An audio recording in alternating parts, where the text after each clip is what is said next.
Hey Mark, you ready for this game tonight? Yeah, I'm excited, man. Cupsy, what are you doing over there? Don't worry, boys. Was just on AztecSafety.com, took a fire extinguisher safety course. Paul, I'm putting out the fires from now on. Woo!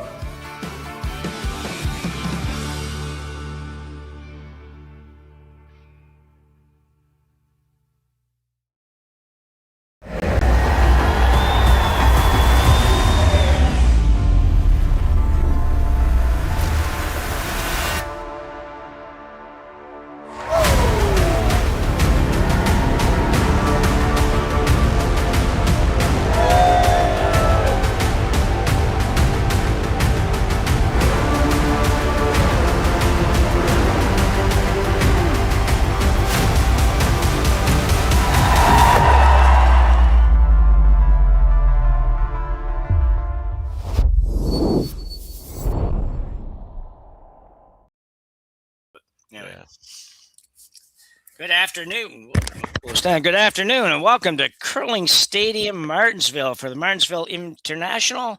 Jim Nix with you here. Terry Corbin suffering a cold, but's going to try to tough it out here this afternoon, and we're going to bring you this game between Mike McEwen and Caden Hebert. So Terry, I'm not going to make you talk too much, but McEwen we're pretty familiar with, and the young Caden Hebert team we're not really so familiar with. Yeah, young up and coming team.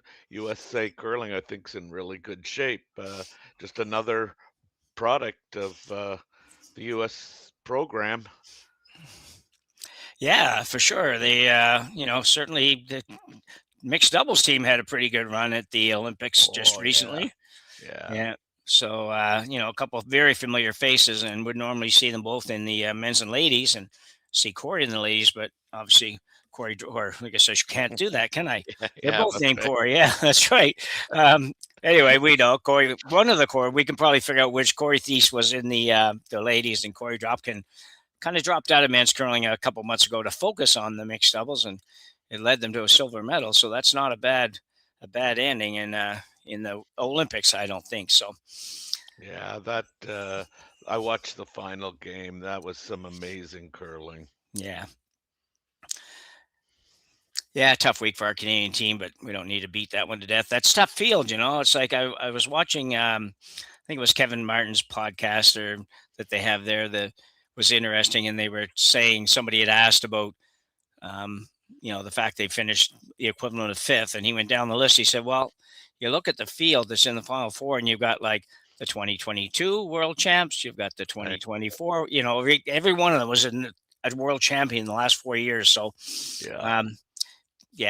that's a tough field. It just really is. If you're not on your best game, you're going to have a rough week. And I think our team, unfortunately, just had a bit of a rough week. So anyway, first end action here. It looks like we're just trying to sort out who is hammer. It looks like McEwen does have hammer. He's throwing the corners and just come around the corner. And the Caden Hebert team, just to give you a little bit of fill in on this team, they are out of Curling Stadium, Eau Claire, actually in Eau Claire, Wisconsin. They are the U.S. Junior champions and went to the World Junior B Championships where they won, and they got an entry into the World Junior as well. So played in the U25 Grand Slam as well. They've just done a lot. So they played in the U.S. trials. So a pretty good team. They're 1-1 in this event. McEwen at 2-0 right now. Round robin, basically a 5-game, looks like a 4-game round robin. So Hebert in pretty good shape here right now. Yeah, they've gotten a lot of top end, curling experience playing that level, and then also, against some pretty good men's teams in a Grand Slam. So. Yeah, and like you mentioned, up and coming program in the U.S. and certainly the Casper team, not a team that's not a whole bunch of old guys, pretty young team as well, and at the Olympics this year. And I've kind of only just touched on the Olympics a little bit this week because, as I mentioned earlier off camera, we've been away. I've been running a conference, golf type related conference, turf related conference, and haven't really had a chance to follow. I'll probably pick it up here now a little bit more, but Saw a little bit of mixed doubles, but I haven't really seen a whole lot else. And so I'm not even sure how Casper's doing at the Olympics at this point. Well, I know Canada lost today in the men's competition. I think that was their first loss. Yeah, they were a couple teams. They were both 3-0. I watched the first half of that, and then I paused it. Yeah, I haven't seen the end, but I knew the kind of what it was looking at like at that point. So yeah, that much I do know. 3-1, and I know that. Go ahead. Casper was 2-2. Okay, well that's not bad. Still in the hunt. Oh yeah. I think the little surprise was Nicholas Adine, and then of course what follows him not only is a 1-3 record, but the controversy that Oscar started with Mark Kennedy. Yeah, a bit of a mess. Everybody seems to think they know all the rules and all that kind of stuff. I know the comments online were pretty elaborate and a lot of them. But it's I don't know. I'm not quite sure what to make of that. Certainly, it was a little bit messy to say the least, I guess. Well, yeah, and then of course today, just kind of catching the Holman game. I mean, she had a rock pulled when it looked like she was going to score 2. Her first rock of the first 10 was pulled because they say she touched it twice. So, really? Yeah, I mean, this has got to go somewhere. I don't know where it's going to go, but certainly I think the Curling Federation has to address this. Yeah, and I know that the World Curling Federation has felt like they have, at least to a point. It is admittedly a difficult one to manage. Exactly. I'm very much in support of whatever the rule is, they should enforce it. So I think that whatever that is, that's what they should do. And you can't, you hear some people say, well, they hardly touched it, or you just didn't affect it and all this stuff. Well, that part of it I don't care about. I just figure if the rules there, you call it. And the problem is that we don't really have all the just going to hit the guard, just touch, just feather the guard. We don't really have a good way to see that. Baseball, the umpire's right there. It's not. Hockey, the umpire or the referees can get pretty darn close to the action. Not that easy in a 4 or 5 sheet curling event. So it's difficult. So they got some work to do to figure it out, because obviously it's come to a head, which in a kind of a messy way, which was unfortunate for everybody. But so McEwen now still trying to figure out how to manufacture maybe a deuce here early in this one. I thought for a minute he was playing the draw there, but I guess he's just playing straight nose hit, eh? Nose hit, yeah. Yeah. We've seen this logo quite a bit over the last couple of years, haven't we, Terry? It's such an interesting logo. I think it's kind of neat. But we've done a lot of games from Martensville, so. That's right.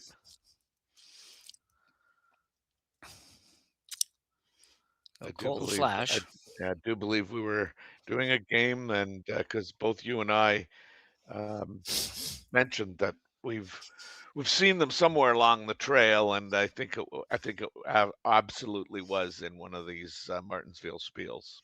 Yeah.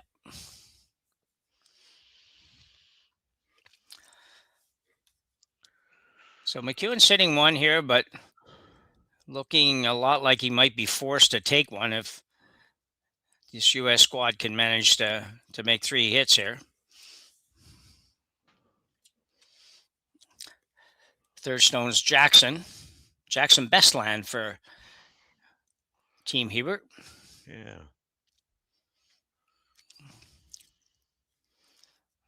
Looking to roll a little bit away, and he will. I think that's very nice, Terry.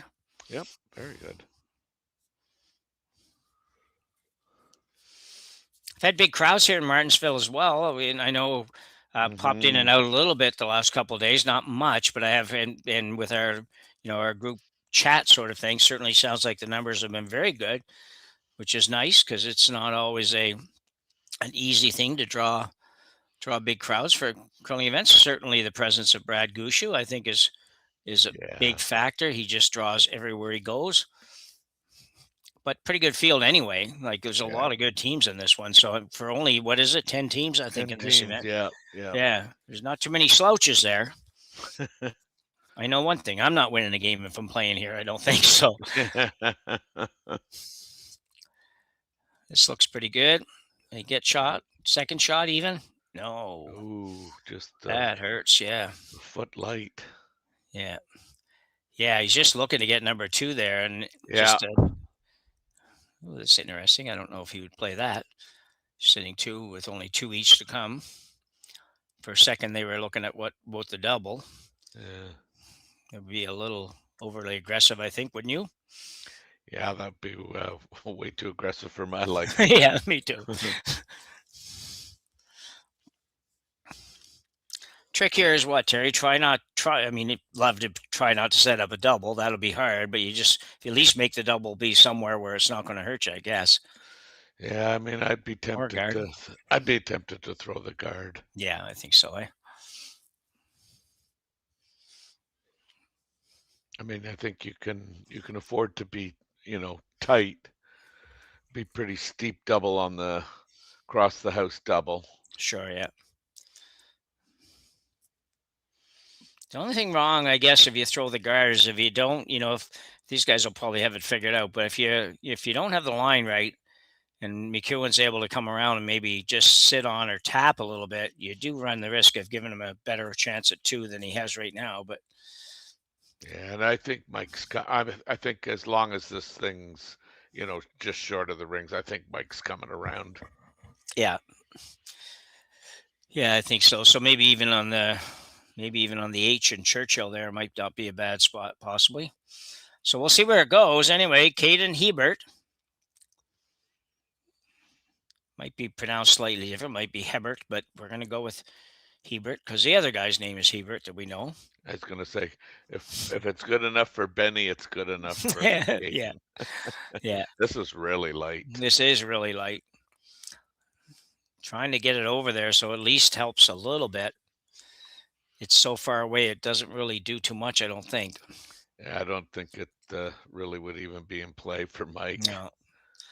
No, because the ice here is going to have some curl. The ice here is always really nice. So that's kind of a big miss, even in the first end for these guys. That's, you're talking 10, 12 or whatever feet, something like that. I don't know what it is, but quite a few feet short from where he wanted to be.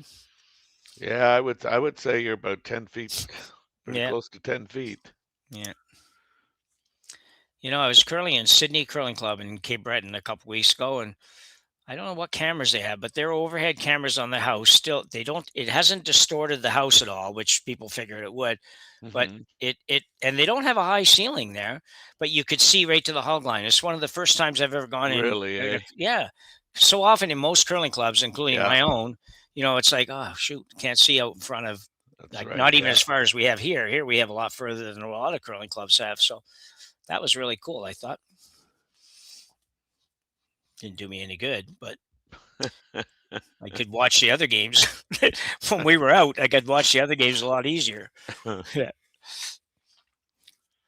So Mike McEwen with his first here in the first end, with an opportunity maybe to still find a way to manufacture 2 here early.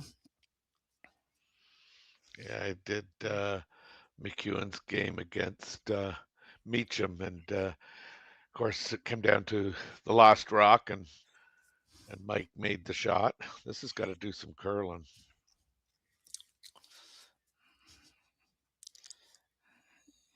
Yeah, pretty good. Yeah, it is pretty good, yeah.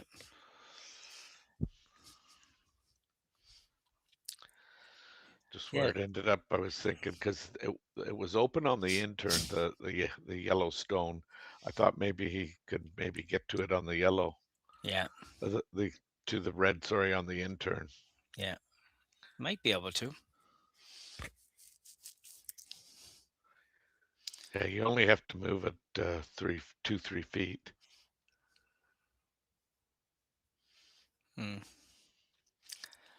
You leave it short. I mean, you're giving Mike kind of a full 4. Yeah, I don't think you want to be too short, especially after you just threw that one right perfect T-line weight. So the hard thing for Caden is he's got to find that's a big, a little different when you come up a little short and you got to throw the next one. But when you're Yeah. 15 feet short or something, or 12 feet short Yeah. from what they wanted, that's a big ask to figure out. Okay, I got to figure out what it is here. Yeah, for sure. But he does have a little bit of room to work here if he bumps a little bit, because even if he doesn't quite get shot, he'll take a lot of that button away or a lot of the 4-foot away. But it's a ton of ice. That's solid, 4, 5, 6 feet almost of ice. That's a lot of curl. Love it. Mm-hmm. Caden Herbert's final rock here in end number 1.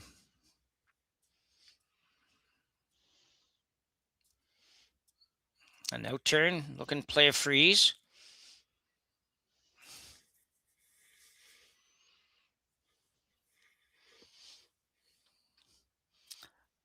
Must be relatively close. Sweeper's looking like it's fairly close. Here comes the curl. He's not even trying to get short. There. Yeah. Wow. Is it possible they were just playing a guard rather? No. I'm sure he called that. I have to believe that too. Yeah. Yeah. But it seemed a little, even on one that's ridiculously short, usually the sweepers at least start on it for a few feet till they realize, we got no hope at this. Yeah. And they didn't do that at all. They just kind of, so it kind of makes me wonder a little bit. But anyway, regardless, McEwen with a chance to draw the button for 2 here in end number 1. Yeah, this is where you go down, you go, did somebody switch my rocks? Yeah. Well, you could say, yeah, but we gave you 2 that are exactly the same. You just got to throw them feet. Yeah, you just got to throw them 15 feet harder. That's all. Because they are the same. Yeah. So McEwen now looking to score a deuce here early. And I don't know what's going to happen with this team going into next year. Yeah, I mean, I'm kind of excited to see kind of what does take place coming up. Yeah. So this one's looking okay here. It looks like the line's good. Trying to carve it in a little bit to get it off that guard. It's off the guard. Now they're going. Go hard to get it to be second shot. And he's full 4-foot and will not get there, it appears. So it looks like just a single red in end number 1. So McEwen will take a 1-0 lead as we go to end 2. We'll be back right after this. Developed over a decade in collaboration with the finest ice makers this side of the Atlantic, the Pebblehead PB5 is nothing short of a triumph of sophistication and craftsmanship. Weighing less than half its lumbering copper predecessors, yet boasting 10-fold their durability, the PB5 delivers perfect, consistent ice, time after time. The PB5 by Pebbleheads.com, the apex of ice-making ingenuity for the roaring game of curling.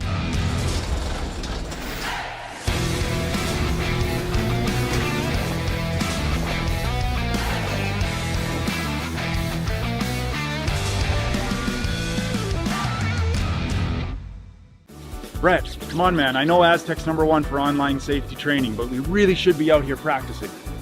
I know, guys. I'll be right there. Just let me finish this course on gas detection. Wait. Do you smell that?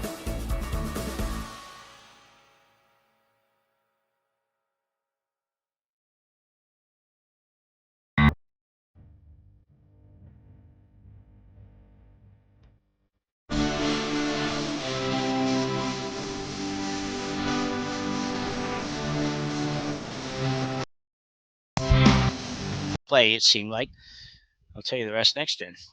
So we are back to end number 2. Jim and Terry with you here at Curling Stadium, Martensville, for the Martensville International. We are looks like about halfway through the round robin. It looks like they're going to play 5 games, and this is game 3 for both these teams. Mike McEwen out of, where's Mike playing? Out of Saskatoon? Out of Saskatchewan, anyways. Saskatchewan. Yeah. And Caden Hebert out of Eau Claire, Wisconsin. McEwen picking up 1 in the first end. Came up short on his draw for 2.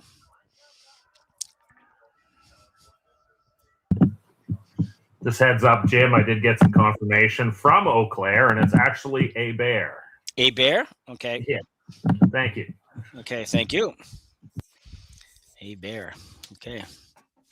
So we have a correction on just a real quick correction on our location for the Team Hebert, and it's actually Abear, Wisconsin. So if you're out there looking it up, you're not going to maybe find Abear. So look for Abear. For Abear. That sounds fun. Bear in the woods. Yeah, let's look for Abear. Yeah, okay, that sounds wrong, doesn't it? Wisconsin. Do they have any bears in Wisconsin? I don't know, buddy.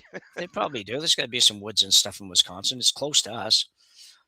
Anyways, back to the action. We've got Benji Peril, I think. Benji Peril. Works for me. Playing second, yeah. Paral. Yep. Second for Team Hebert here. Or Hebert. Trying to carve this one in. Looks like they're going to have some success with that. Mm-hmm. Right to the button. We're not going to quite get there, but that's a pretty darn good shot. Good spot. Would have been nice if it didn't curl quite that much.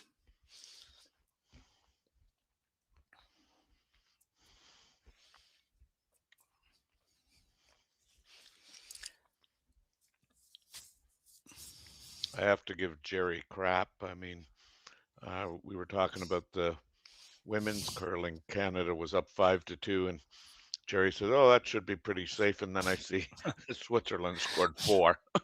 Yeah. Oops. Okay, so I've got to get this figured out here. I'll come back to you in a second with it, but looks like this one's coming in nicely.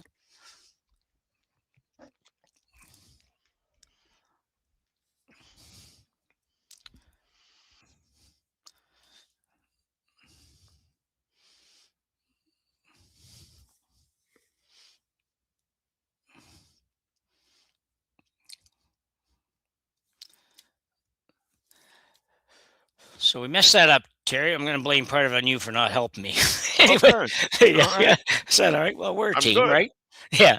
Good So with I'm that. correcting the name of the town, and I'm actually correcting the wrong thing. So it's actually, Hebert is actually pronounced Abear. Like we did discuss that was the other option to pronounce that. So its last name is actually pronounced Abear, Mm-hmm. which means they still curl in Eau Claire, Wisconsin. So, man, it's confusing for such a couple short names. So McEwen now, pretty good shape right here. It's okay, Jim. I just thought, okay, he knows what he's talking about. I Yeah. must be the one that is clued out. Yeah, listen, I've been away too long. Seems like forever since we've been doing with provincials and all that stuff happening, that we just went quite a few weeks without broadcasting, kind of lost whatever touch we actually had, I guess. Anyway, I thought we were getting pretty good on most of these pronunciations, but not happening. So McEwen now sitting 1, pretty much buried in there pretty good, looking to throw a guard here. Guess that's about all he's got right now. He doesn't have hammer. It's a long way to go with a guard, but you'll probably see Abear decide to open this up a little bit after this one. Yeah, I think he's going to have no choice.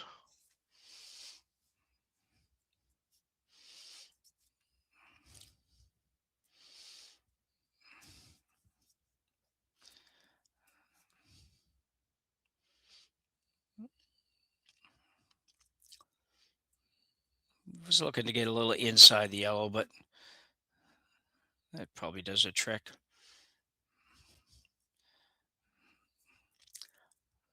Pretty much have to open this up, I think, Terry, as you said. Yeah, I think so. I mean, yeah, you can talk about running that yellow one in, but going to be pretty tough. Well, yeah, for sure. And well, I must think they can get by that red without touching it. Yeah.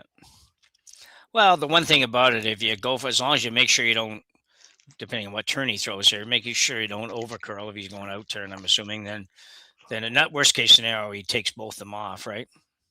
He hits it like 3/4 or yep. something. He'll get both anyway.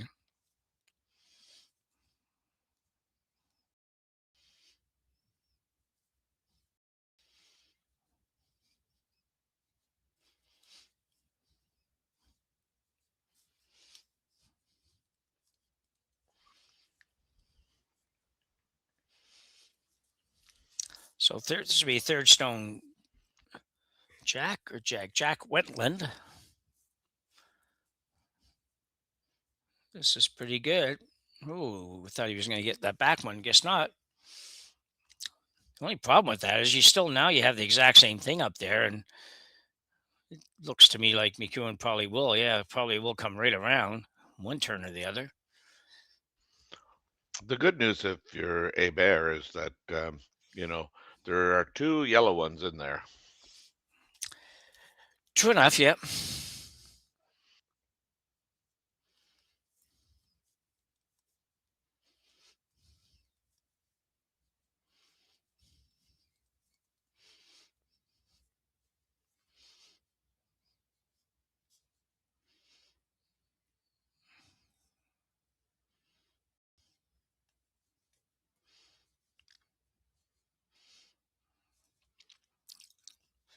Try to move this one over a little bit. Looks a little warm, but maybe it's not. Yeah. No, got to be a little warm, I think. Oh yeah, this is Trying warm. to make sure he still has shot rock when he's Yeah, done. they're And no he longer will going to not. be shot rock. No, and worse yet, I think, Terry, it looks like maybe the double, the hit and roll or double is there for Yep. Hebert.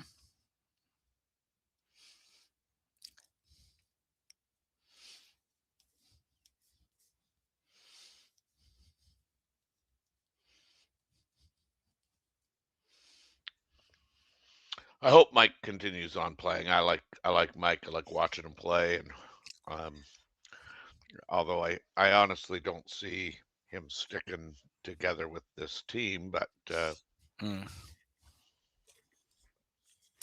Yeah, I don't know whether. Yeah, I'm kind of a fan of McEwen's. I mean, I just keep going back to whichever year that was when he was on that incredible run where really there was nobody that seemed to be close. They just seemed to win like event after event after event, and he was like his confidence level had to be like through the roof, and he made a lot of shots. And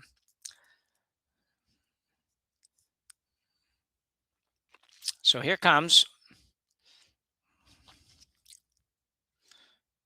I'm going to jump to player ahead the last shot, but this is the third stone. Jackson Bestland. I guess I didn't. yeah, I didn't see the call. I think he's just playing the hit and roll. Oh, okay. Whoa.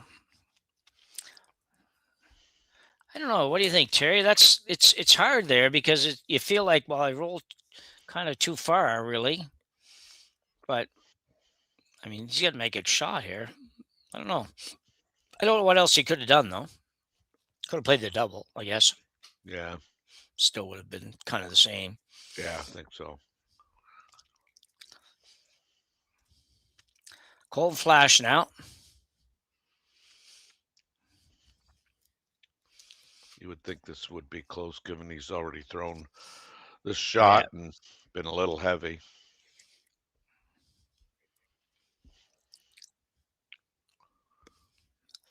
Yeah, I would agree. Colton's looks wide open. Yeah, it does. Really does. It's yeah. Yeah. That's good adjective or whatever you call it that we use there. I think whatever we said the same thing. It's kind of ugh. Yeah. Yep.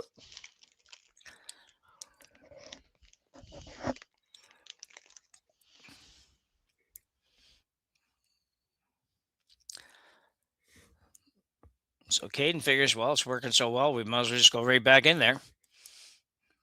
Yeah, I mean, if you can ever get to the inside of that.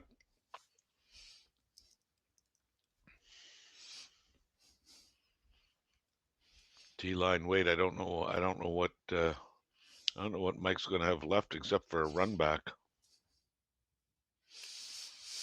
Yeah, I know, and we haven't got Hammer here with 2 shots to come. Last thing you want to do is having to play some desperation run back, but yeah, you got to do something because it looks like they're going to be probably sitting 3 here unless this one stays out there too. Yeah, Oh, great shot. Yeah, yeah, that looked good all the way in. yeah. Yeah, had no choice really but to try to go after that run back. It is a very makeable run back for these guys. It's not like uncommon for them to make these kinds of shots. So, if he's got whatever he's got there, probably a 12-foot run back and just off center, puts him in a pretty good spot, I think. But anything but perfect here, and it's a really rough looking in.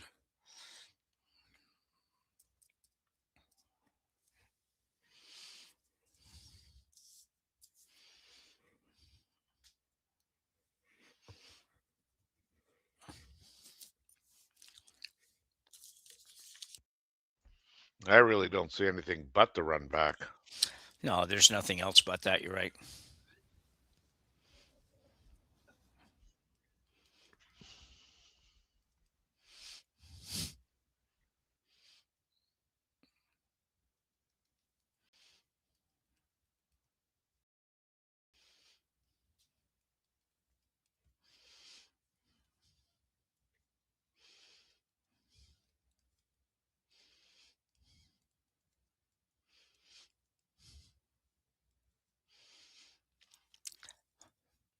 It's one of those, Terry. I think at some point you just sort of say, okay, we haven't got anything else.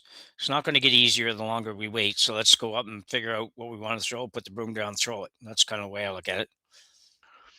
It's funny you say that because in doing the Meacham game yesterday, I said, you don't want to kind of be in doubt if you're the front end when Meacham gets down there and say, "Hey, skipper, did you ever think about?" Because Yeah. the rock would have been halfway down the ice.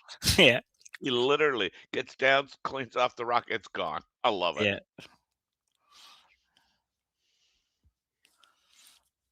Yeah. Yeah.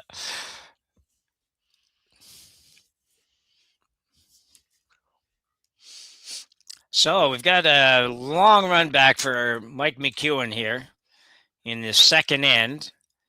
2 rocks each to come. No Hammer. He's in a big heap of trouble right now, eh, Terry? Yeah, he really is. It's pretty close to a nose, but still, it's a long run back, as we like to think of them as gigantic run backs, but I guess for these guys, it's it's a Yeah. Yeah, I look short, at them as short the little run back. impossible dream. For me, it's the impossible dream. Anyway, so McEwen now settling in. Let's see how hard he throws this. Looks like he's not going at it with big weight. Close, better go. I think. Both of them going. Must be in the neighborhood. Trying It's to get a gotta little more be. curl. Oh, need to curl a No, little it's bit not going to more. curl enough. I don't think. Oh, not well. Shoot, not. Well, I say shoot. Not. Don't have a fan favorite here, but it just needed to come up a little bit more because he's Yeah, it still did. sitting 3. Yeah. And where did that guard end up? Oh, it didn't really change much up there. No. But that's pretty impressive, that you can throw that kind of weight I know. versus, like a bomb. Yeah. Yeah. These guys surprise me with those in between weights. Now, part of it's they get to play on this kind of ice all the time, but still, I could throw that. I'd have to throw it with like a full takeout. I wouldn't have to throw peel because I don't have peel. But I could throw a full takeout or I can throw, a gentle tap. But everything in between there for that kind of shot, it's hard to figure out what to do. Hard to match up the ice and the weight. So, Well, that's it, and so when I'm coaching some of these younger teams, I really encourage them to kind of look at, where they can throw board weight. yeah. It'll help you in the long run. Yeah. The good news, I think, where that ended up is Mike can run either the red or the yellow in Yeah. True as enough. well. So looks like they're coming right in. But when you say right in, though, what are you thinking here? Like going I'm thinking around top 12. top 12? That would be me. Are you a bit surprised with the turn choice, given that we played the whole end the other way? Well, No? yeah, not really. No? Okay. I thought you being an old intern guy would want to be playing the intern all the time. Well, I would, yeah. Yeah. I thought I was handling you an easy one there. And instead I made it. I'm on that same page, though, so that's why I was kind of hoping you were going to stay with that intern. But Yeah. so the guys are going to work hard here, trying to get this in where he can take both of those raises away is what he's trying to do. Yeah, 16-5, and he's got to get. Oh, he didn't get. Yeah. So yeah, Mike's got either or. Oh, I think he's got to go red. Oh, maybe not.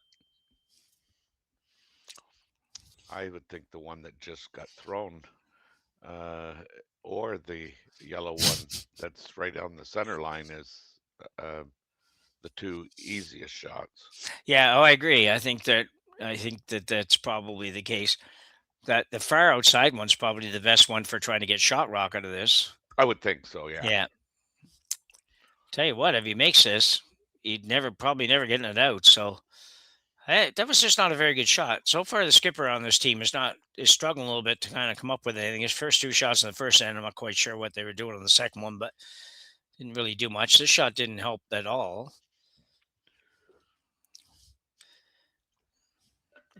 I think it was I think he would have been better off. No, all kidding aside, and we're joking a little bit about the turn, but I just feel like the intern would have been a better option given that they've played Right, all the shots there from a weight Mhm. point of view, right?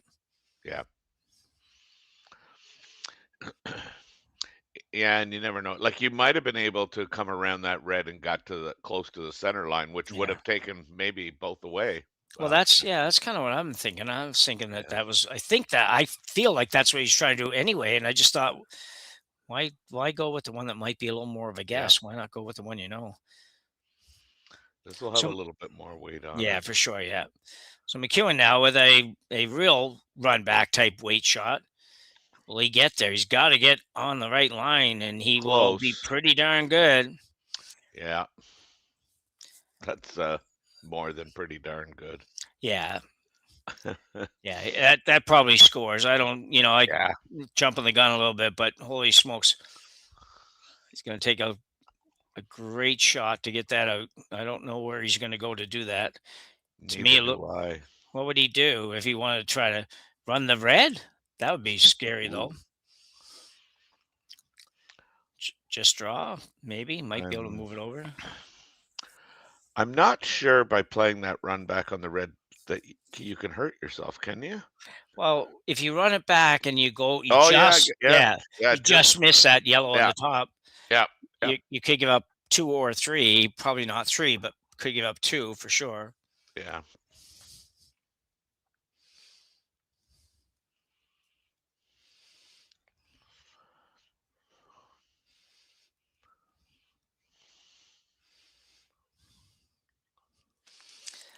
So it looks like Hebert has decided on just drawing, probably the safest option. I think, Terry. I think the other ones were just too hard, and not only that, even if it worked out, it was still only going to get you 1 point. It's not like you're running a risk to get 2, 3, or 4. So Yeah. Oh, yeah, it's going to be interesting. Get the big spinner shot. I don't know that you need the big spinner shot here, but he's got it anyways, and we'll see if it comes in enough. I don't think it's going to because I think it's a little bit too heavy, but it might. It's interesting to see how. Good try. Really good try. Was a good try, yeah. It's a shot that we would have played before years ago, just figured it's going to run straight, but now all of a sudden we figured out no. So McEwen picks up a steal of 1 here at end number 2. And he will take a 2-0 lead here at Curling Stadium, Martensville. We'll be back right after the break.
Aztec Safety is #1 for online safety training.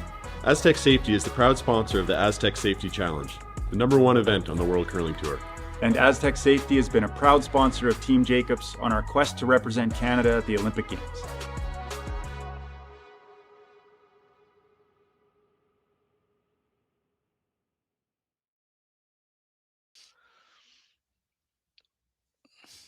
So back for N3. McEwen with a 2-0 lead, Terry, and I don't think you can say he's really controlled the first 2 ends, that's for sure. But the difference is he made a great shot on his last one, and he made a great shot on his first one in the first end. Well, exactly, yeah, no, and yeah, he personally deserves to be up 2-0, but look at this. Yeah, not good. Rod. What's going? Yeah, you just wonder what is going on.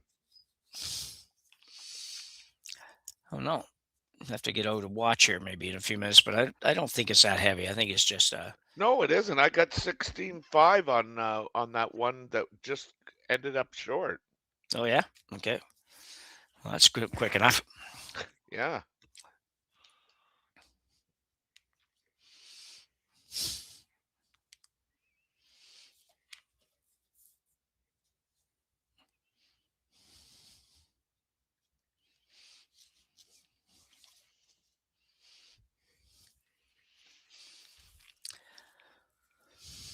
So one of the Marsh brothers, and this would be Daniel Marsh. Of course, we never really know. They could switch for a couple of weeks and we'd still call them the wrong names. So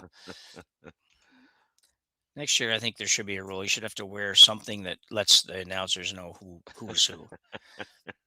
Anyway, pretty nice guard. Had the first one go into the 8-foot. As you'd expect, the corner guard attempt missed by Hebert. Nice guard there. Now he'll try to come around.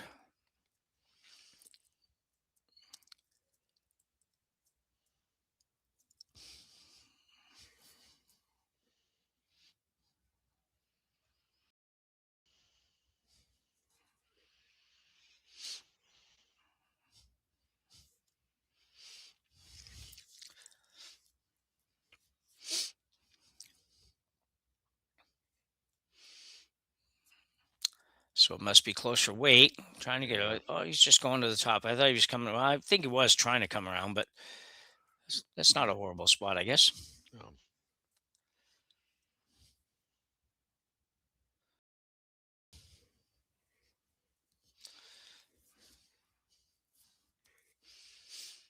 For those of you watching, if you have any comments, questions, concerns, or anything that we're able to answer, at least, feel free to go ahead and ask us in the chat.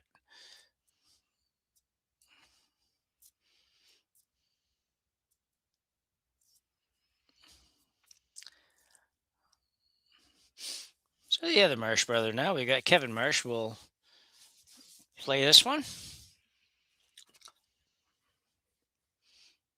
They are a good front end, though, the two guys together. They're both great players. Yeah, that's true. Yeah, they always score quite high in percentages, and they do a good job in brushes.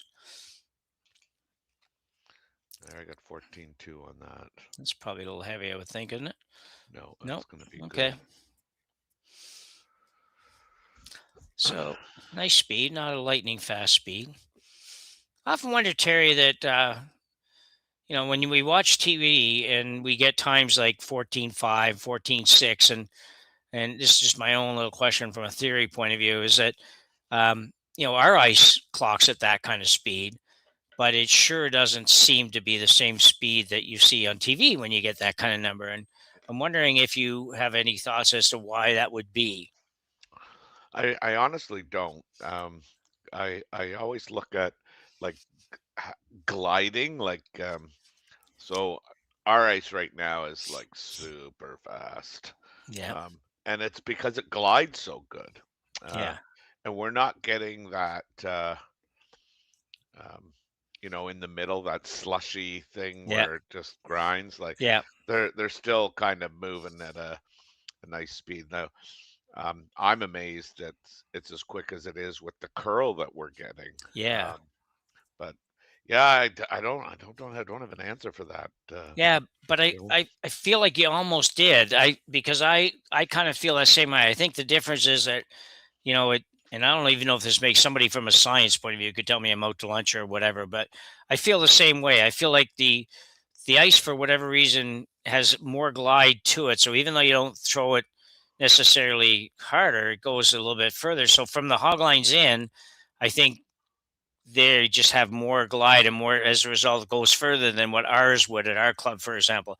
Ours is plenty keen enough, but it doesn't have that same, you know, that towards the end it dies a little faster than what this. I liken it a little bit to golfing when you have greens that, stimp a certain number, but yet the ball kind of rolls out versus the ball just coming to a stop.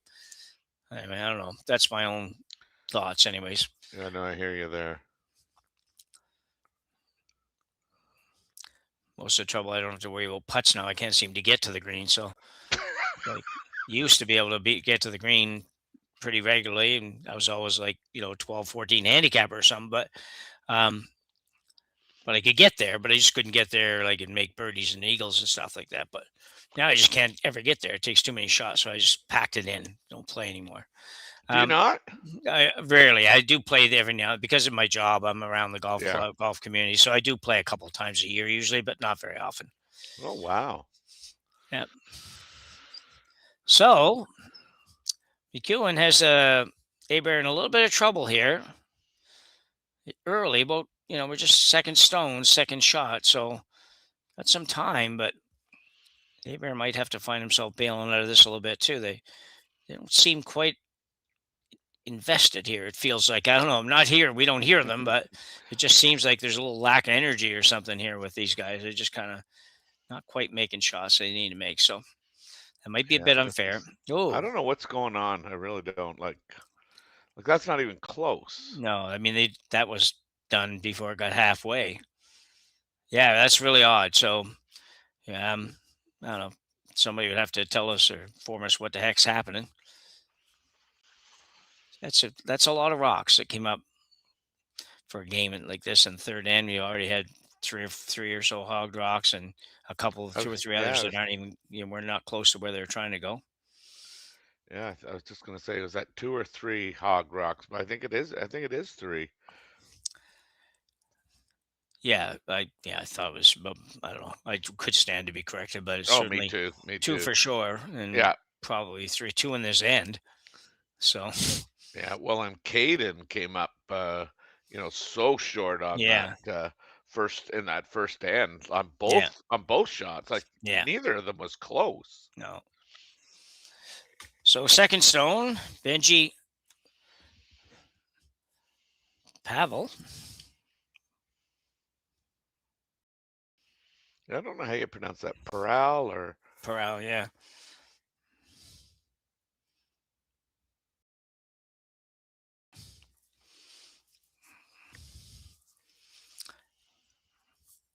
Well, it's his stone now, but that's helpful. Yeah. There are a couple of shots before they can get into that back one, though. Cold flash now. He has to throw the tight guard.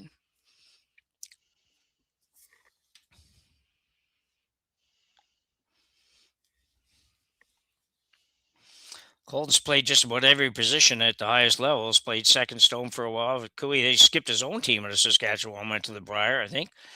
And then playing third here with McEwen. So he's willing to play anywhere, obviously. And he's got the sweeping ability to do that. Yeah.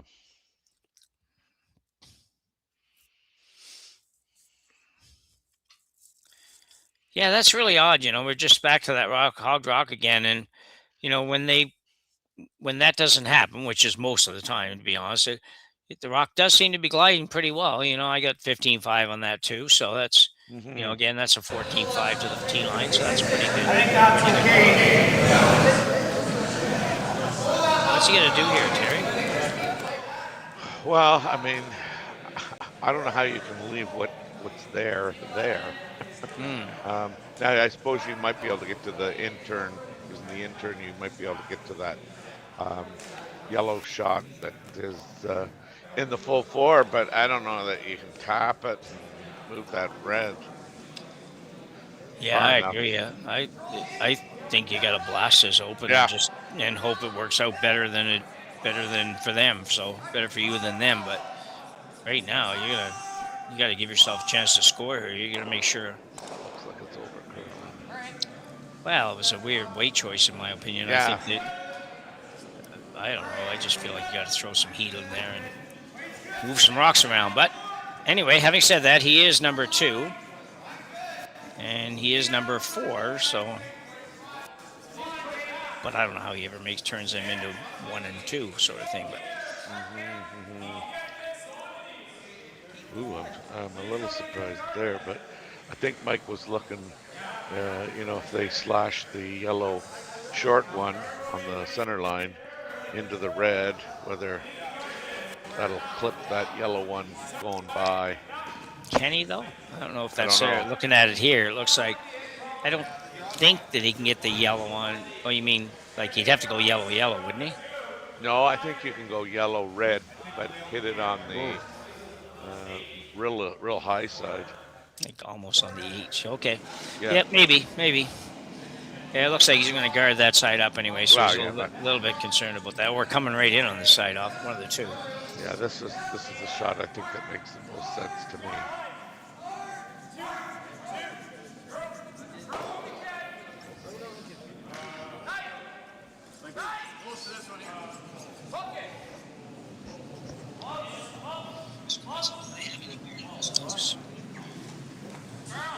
Sorry, the iPad, the game on YouTube just came on. I don't know how that happens. So, wow. He might go out turn, think he can get there on that out turn. And he might be able to, but I mean, he won't be able to do any much damage, but he might be able to get to it. I understand the point of sort of saying, well, when we replace some of these removals of front rocks, trying to save our shooters and all that kind of stuff, but sometimes you just can't do that. Sometimes you just, I think, just got to say, let's open it up. But I don't think he has time now. That's the problem, right? Well, yeah, and I mean, and if you're doing it, this is your last opportunity. Well, yeah. The peel's not going to help you too much on the next one. Nope. No. So I'm just wondering, could you ever get to the red, even if you're just right in front of it on that out turn? Well, I think that's what you've got to do. I don't think you can get there on the in turn. I really don't. And this chipping off and rolling thing is like, it might give you something, but I think you might get there on the right where that broom is. You know, they'll probably guard that side up, but it might leave you a chance if they come a little tiny bit deep or something of maybe even running theirs into their own. So I don't know. It's tough here. You're almost playing to make sure you don't get more than one again, and you're already down a couple. It's not like these are 10-end games. No. I think he waited too long on this, didn't he, Terry? Like, Yeah. I think, you had to kind of open things up a little bit earlier. Well, I think, now I think teams have become so accustomed to playing the first 4 rocks, for the most part. Just lobbing them in and trying to get good angles. Yeah. And then trying to figure it out from there. Yeah. Not a total fan of that, but Yeah.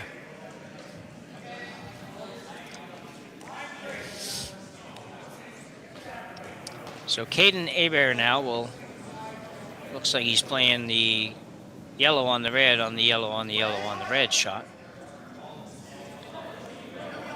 Might be there, actually. what you're saying is a hope and a prayer.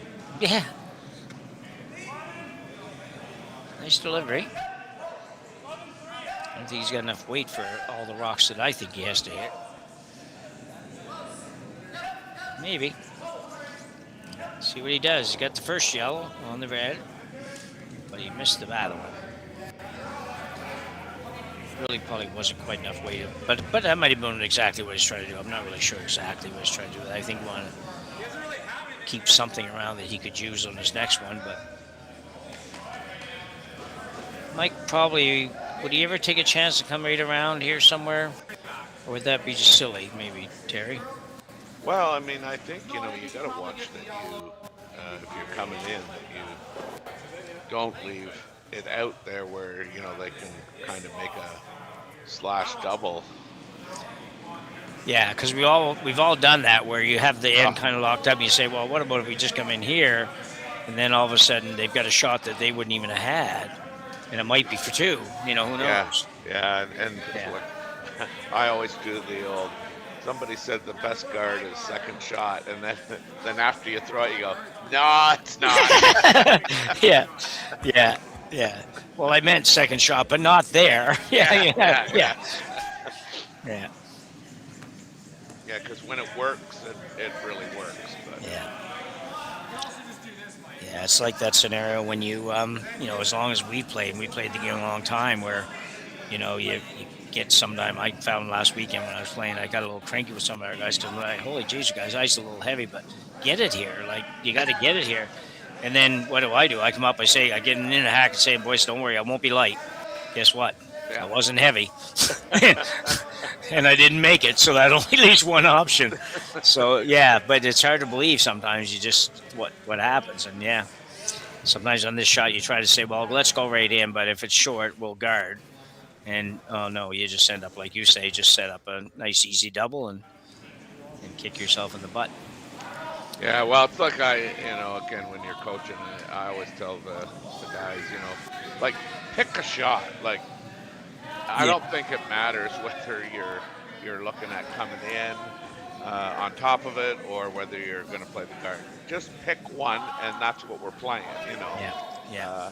Yes, there's plan B and C, but like, what are we playing? What are we throwing here? Well, we're throwing the guard, or we're going top four. Like, I think the worst thing you can do is, well, we'll lob it down there, and if it's good weight, see how far you can take it. But make sure the line's good. But whatever. Like, no, just pick one. The guy in the house needs to know what he's doing, like in terms of helping the sweepers. Like, line's good, or and you're basing that judgment on what you're getting back in terms of feedback.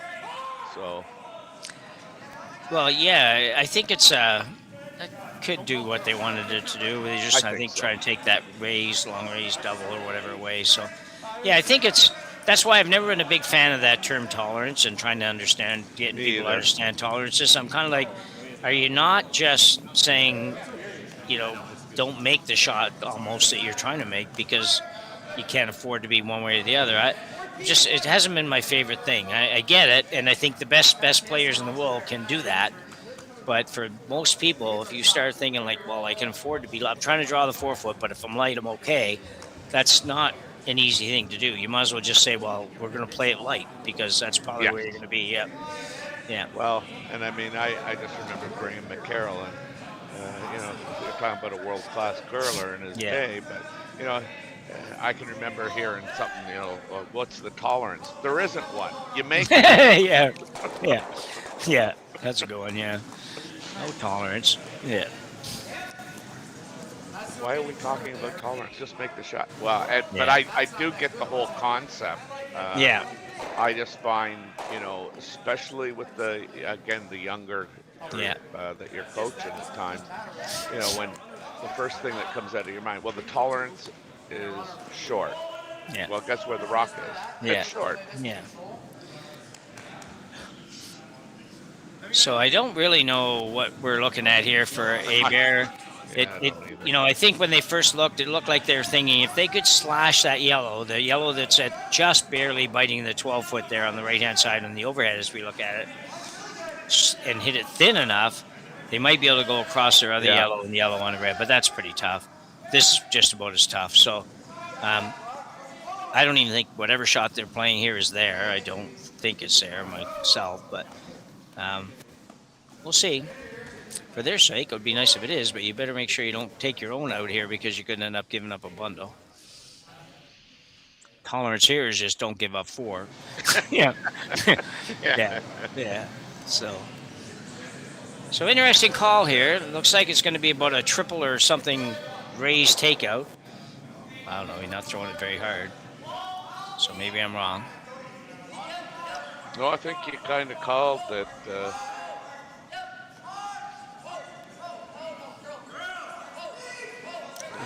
Must be close to what they think they want. No, it's not.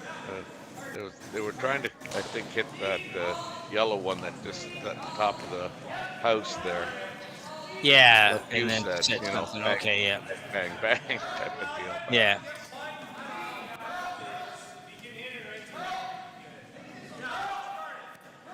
So McEwen probably just going to guard that. I would think so. Yeah. Yeah.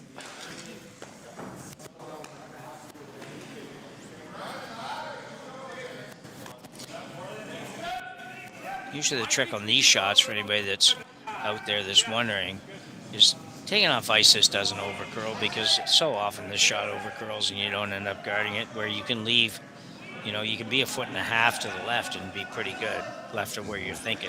Maybe not a foot and a half. You can be a bit. You can leave almost a hole. And sometimes you can leave the whole hole, but you can't overcurl. It seems like people do tend to overcurl on these most of the time.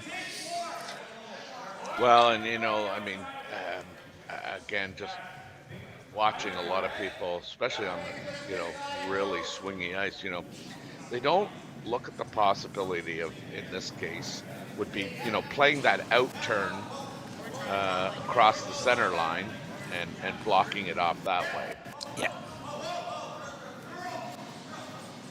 I know it's not, overly conventional, but I mean, when you got really curly ice, like it's, especially that, really dished ice, it's really hard to, stop that rock from curling. Yep.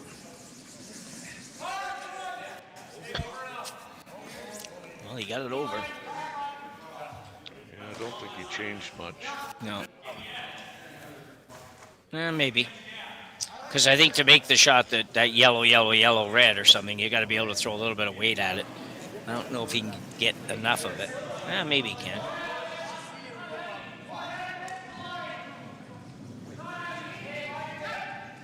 Yeah, you're right, though. And that's a hard one to convince yourself to do, because you feel like, I don't know what it is, but you just feel like if it starts to curl, I'm not going to be able to stop it or something. I don't know whatever it is, but yeah. Mm-hmm. But you're right. It's the other side of that is, but you can make it curl a long ways if you're going on ice that's got 4 or 5 feet of curl, 5 or 6 feet of curl. Right, So Caden Hebert now with his final shot here in the third end. It feels like a long end this end. I don't know. With a 1 in 100 kind of a shot here, I think, to make it. But he is going to try to just hit probably, a quarter of this rock, maybe even a little less than a quarter of this rock. Get it just on the high, very high side of that rock underneath the C at Churchill, and see what happens from there.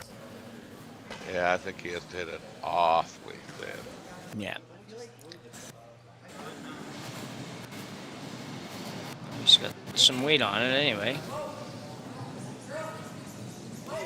Trying to make it curl a little bit. Now it's running a little straighter. Maybe it's close. Who knows?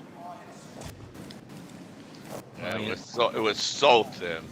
Yeah, pretty good effort, I think, and I don't know for sure. I'm not convinced it was there anyway, but it was close.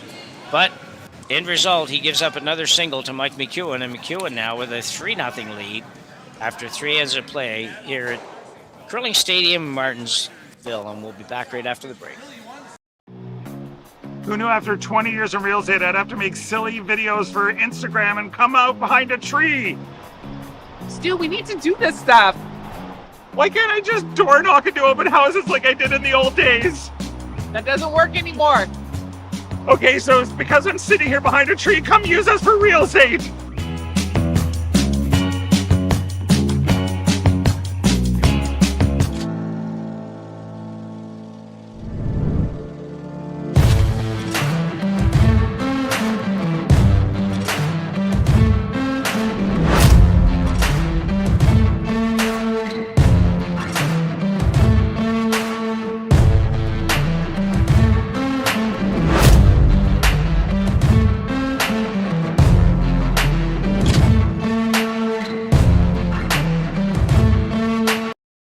All right, real talk for a second.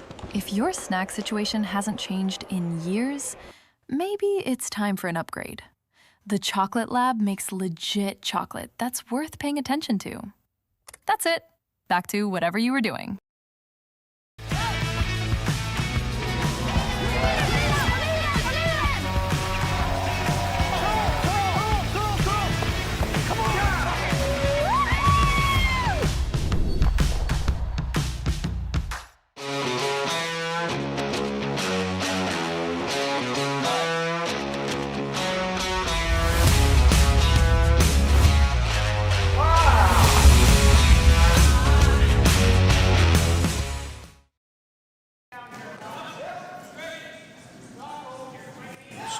Number 4 here in Martensville. Terry, what's the Hebert team have to do here to kind of turn the ship around a little bit?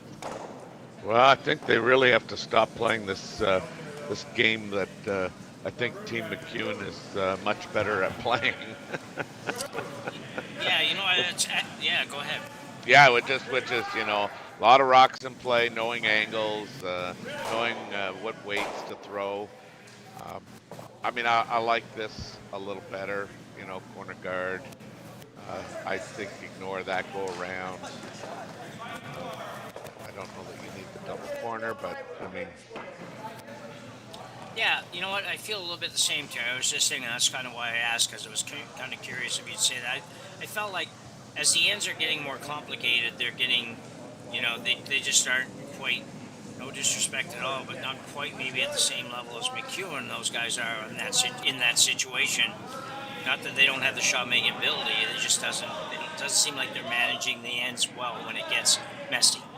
So right. We're not as well with these, right? Yeah.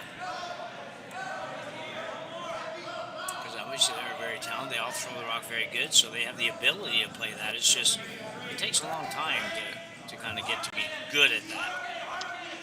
Yeah, I mean, a lot of it has to do with the experience, yes.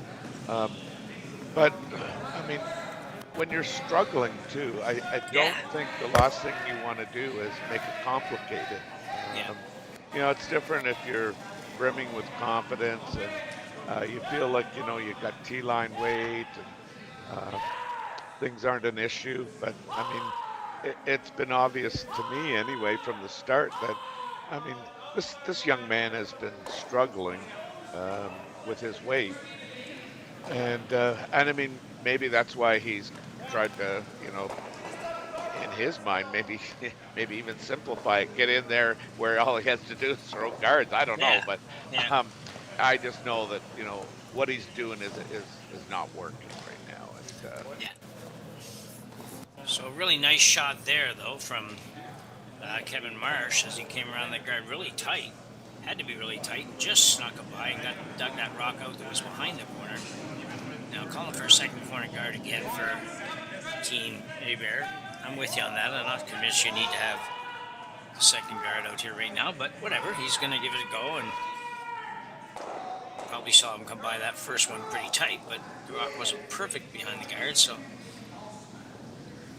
looks like it's a good rock, though. Very nice shot. Perfect as far as getting what he wanted, so 4-4 on that one. Yep. You will have the one thing this stack corners kind of does for you here. It does leave you a better corner guard once he peels this one off, at least. Unless he makes a move, but I don't think he's going to be moving for a move. He's going to just take the high one.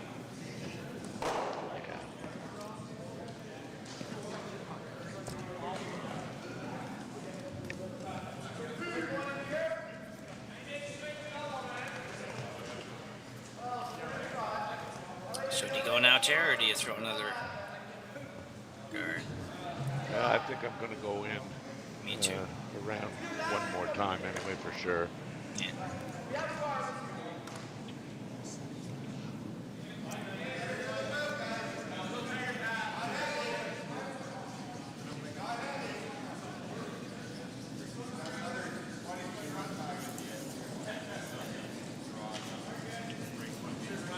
Benji.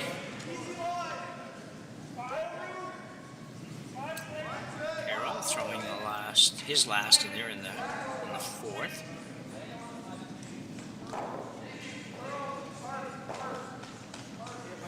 lot of sponsors here in Martensville. For sure. Digging it hard in here. That's It's very a good nice. shot. Yeah. Yeah, pretty much perfect. Yeah, and I think, just, I mean, the degree of difficulty in making a draw versus, triple run back and angles all involved is,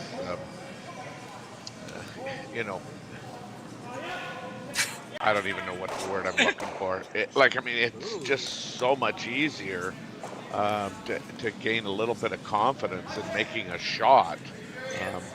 And then he makes a shot, and then you get a break. And, when you're down 3-0, the other part is you do have the hammer. So, a deuce puts you right back in the game.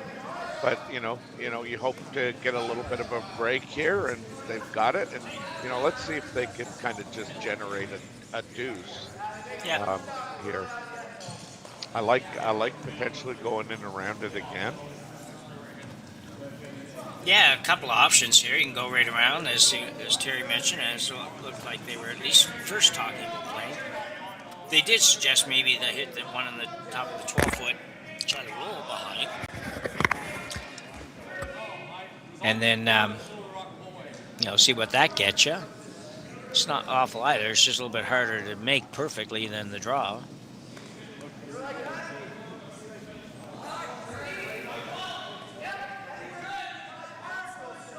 Sorry, man, just having a little bit of a coughing fit. It's okay. Oh dear. Yeah, it's not much fun when you're Oh. in that position you're in, for sure. So I hope it doesn't last too long.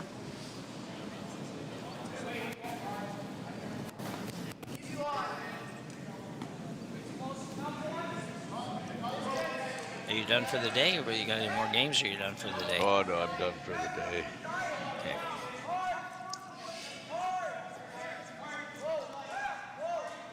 Trying to get around this red one. So and I guess that, there's my point. Like you threw the the draw. You knew the ice. I just think again, the easier shot was to kind of come around. Yeah, and Mike was playing this. Mike was playing this shot anyway. The run back. Yeah, it's and really unfortunate the way it ended up. Now you can't even get. Oh, he's going to help you. I'll take it back. Yeah, I know. I was just about to say he can't even get to that rock without taking 2 shots to do it. So that's right. It's one that they just made a whole lot easier.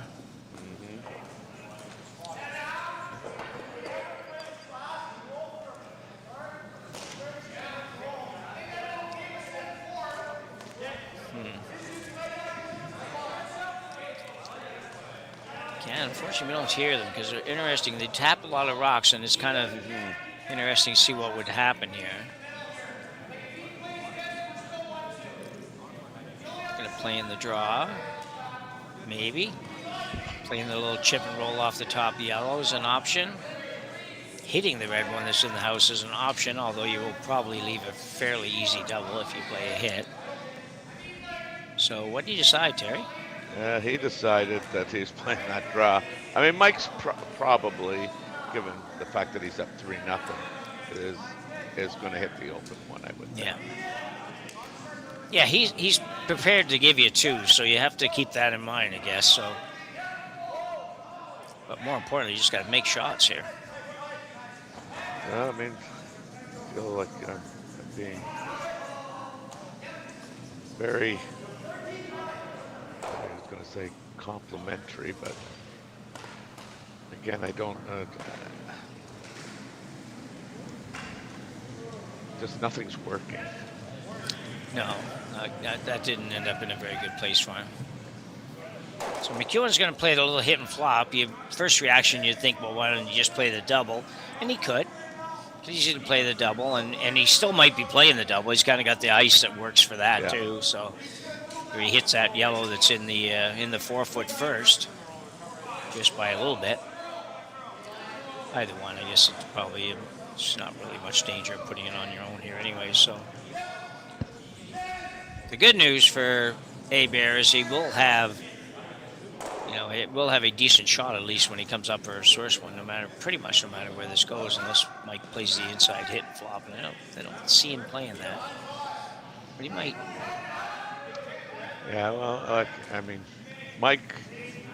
Even if he makes that shot where he kind of just freezes, like Mike has two options, like play the wide open hit, or try and guard it up, because the Christmas tree there at the top of the house, helps him. Yeah.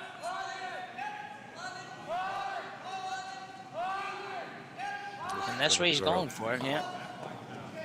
There, nice.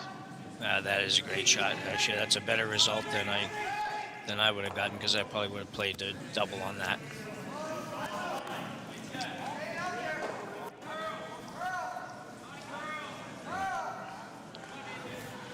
Now you're again. When you look at what you got left, the degree of difficulty rises, from 3 to 6, 7, 8. Yeah, and once again, that come around attempt that's at the top of the house there just ended up in a horrible place. Yeah. So going to play we often refer to these a little bit to circus shots, but it is probably the only way you can get shot rock on this shot. Mm-hmm. Could come around there, I suppose, tap the red back, and he'd end up with number 2 and make Mike do something about it, but it would be pretty easy to take that away. So he'd end up having this one in his next one. So here we go. Playing the in off. Really wide rock. Hopefully getting to the button to take the one off the button. I'd say he's close. Really close. And that's almost unfair to not get a little better result than that. But got a couple options now, though. He does have his own. He could come off again, the one that's at the top of the feather.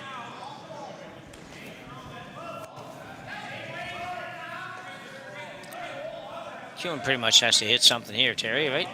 Yeah, I think so. Yeah. I think, the thing about hitting the one that Marsh is talking about, if he leaves the other side for Caden, he's going to be taking out his own, and it'll be for 1. Yeah. I think that's kind of what they're thinking.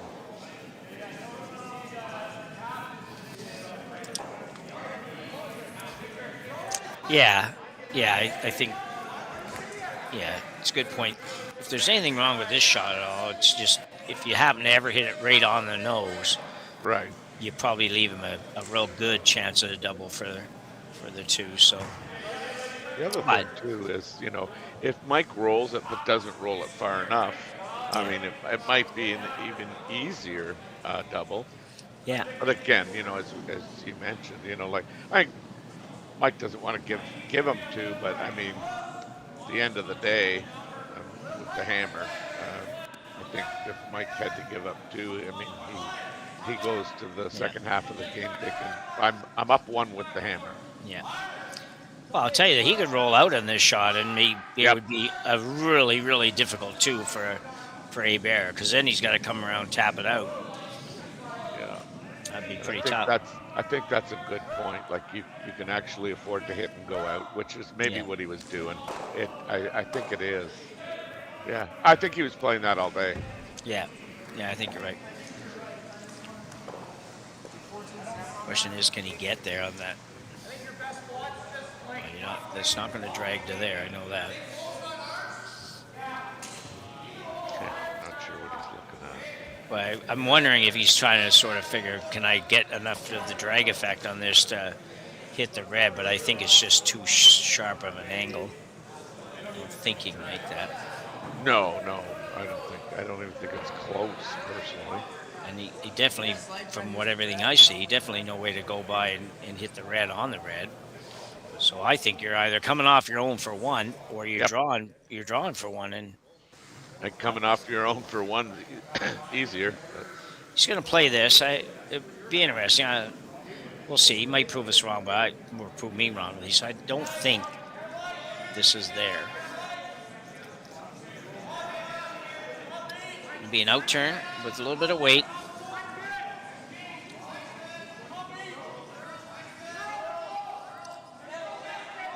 Keeper going hard on it. Yeah. Wasn't it? I mean, yeah, it was never coming anywhere near that Redstone. No. So a good learning experience for them anyway. The next time they have one that sets up like that, they'll know they can't make it. So for whatever that's worth. McEwen will pick up one. Again, it's a story of ones here in this game. And McEwen leads 4-0 after 4 ends of play here in Martensville.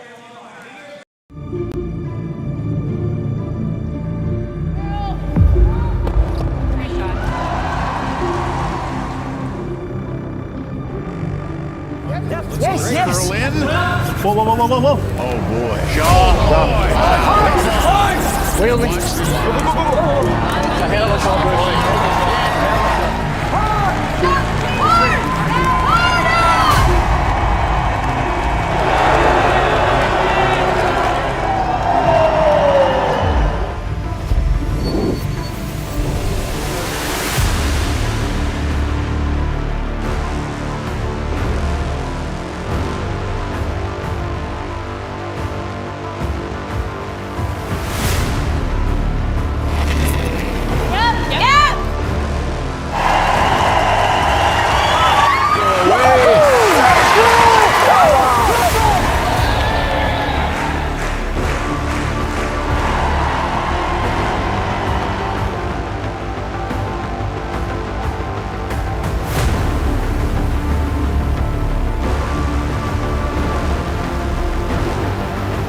So back for end number 5.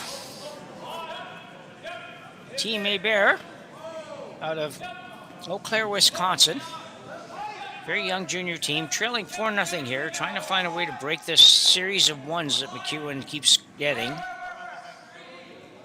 Mike started with taking one on a chance for 2 in the first end. Tough draw for 2, but he didn't quite make it, so he got 1, but then he has stolen ends 2, 3, and 4. You shouldn't be allowed to take any cards.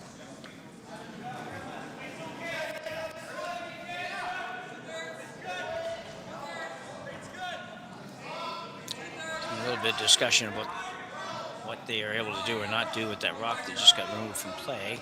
Didn't really get removed from play. Upped into the house. So up goes a corner guard for Leadstone. Jack went. I'm not sure now. I got to get that name right.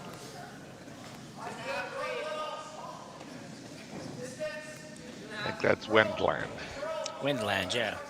I wrote it down. I didn't write it very neatly. Crying out loud. Get a cough drop? Cough drop, cough syrup. All that. Yeah, we're starting to lose it here.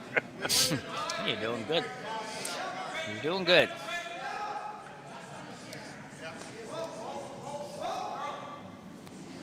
So the corner guard up. So they do have one in the house, and they do have a corner guard in front of it. And Kevin Marsh will try to loop it right around that corner guard. For this shot, next shot, you'll probably see the corner guard disappear. He's going to Nice pick shot. it out. Yeah, Yeah. very nicely done. Need them corner guards to be some tight here, don't you? There's just enough curl here. Yeah. Been looking at maybe a little different approach. Never a bad thing, looking at a couple things. It's just tap that back, kind of try to create a little bit of a wall. I think I'd be trying to go around that corner one more time myself, but this is at least he's thinking about ways to generate more than one. Maybe this will be it. Yeah, I'm with you. I'd go one more attempt around the corner guard. Because again, Mike's not leaving it up there for you. Yeah.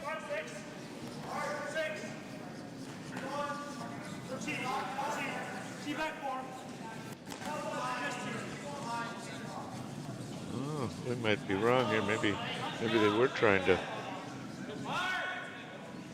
just bump it back. Yeah, I think they were. Yeah. Oh. Yeah. Would like to bump it a little bit further than that, but that's fine. He's going to hit the one in the house by the look of it. He could actually go up and hit the corner guard if he wanted to, but wouldn't be a horrible option, I don't think. So Marsh coming with some weight on this one. Colton's already telling him a good shot. Yeah. Yeah. That stayed around. That could be helpful for Hebert. Freezes don't work very much at this level, so I think that's a much better plan. Yeah. Yeah, me too. Well, you know, like, again, you can say it, and it's probably true 9 times out of 10, but I mean, you do need misses. But like, Mike's not going to help you for all intents and purposes. So, you know, you're going to have to stop leaving Mike, you know, little guards and stuff like that. I mean, the degree of difficulty for Mike's shot versus Caden shots is like no comparison. Yeah.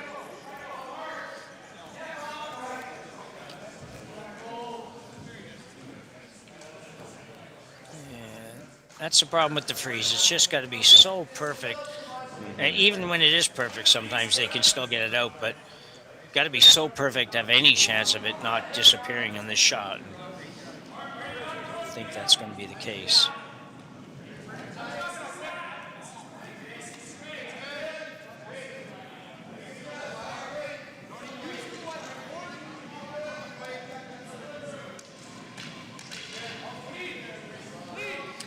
Flash looking to remove that. He doesn't really care. Probably prefer to move his back one too. He will. Good shot. And this is the problem when you're playing with teams. Is you know, they don't help you. They don't make, you know, kind of you know, those poor decisions, you know, with what they want to do with rocks. And you know, if you're not going to get any help, then I mean, you really need a bunch of misses here. Yeah. I certainly haven't seen, you know, a whole lot of degree of difficulty on many of the McEwen shots. Yeah. Well, yeah, and now, the shot before this, they had a good opportunity to come around that corner. It gets a little tougher once they have too many in the house like that, but they're close, but they didn't take advantage of trying that, so.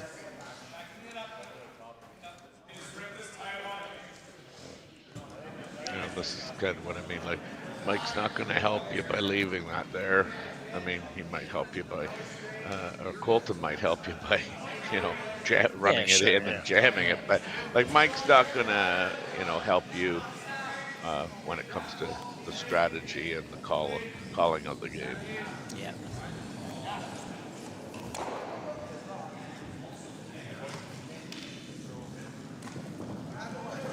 I'm back with you when we were talking about coming around that corner guard. You know, like, that would have been our preference. I mean, because you know the ice, right? And, you know, yes, you still got to throw the right weight, but I mean, you know the ice. They've made it, and now you're not only trying to, I don't want to say it's a guess, but, you know, where do I put the broom for the perfect freeze? Yeah. You need that perfect weight. I mean, it didn't really matter if you got shot, second shot, or whether you were third shot there. I don't think by coming around the corner guard, Mike was not going to help you. No.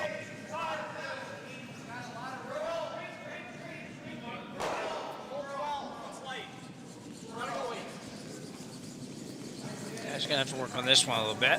Trying to get it behind the corner, but needs to throw a whole lot.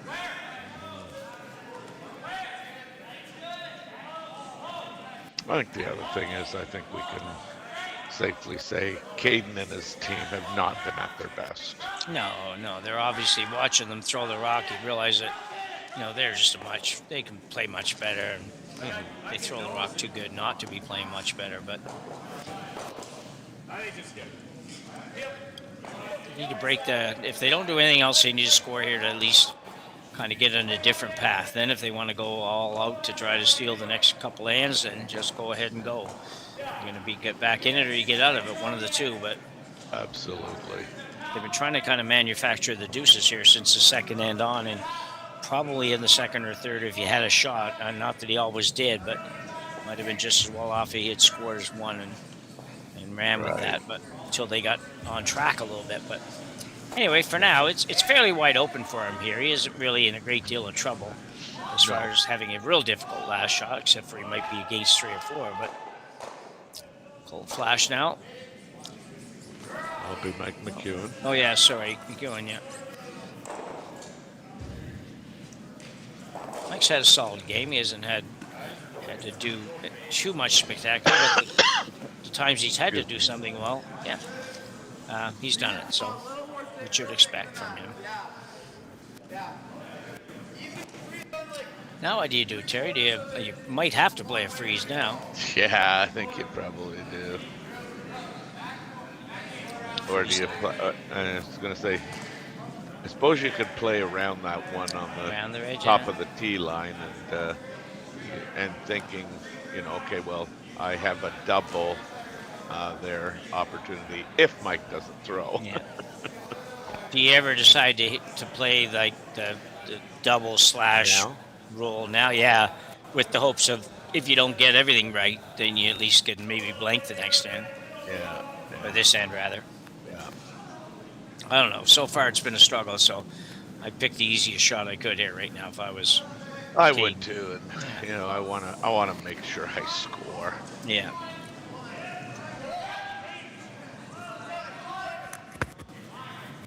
This team, Caden Hebert is 1-1. They lost to Meacham there. I don't know whether it was earlier today or. Probably guessing it probably was, since this is their third game, and and I know they won their first game against Dylan Dirksen. Yeah. Well, you know what? If it had curled another 2 inches, it was probably going to be pretty good. I think it's not real difficult to get it out and not have it go on your own. But if it curled another 2 inches, it might have been tough to remove it.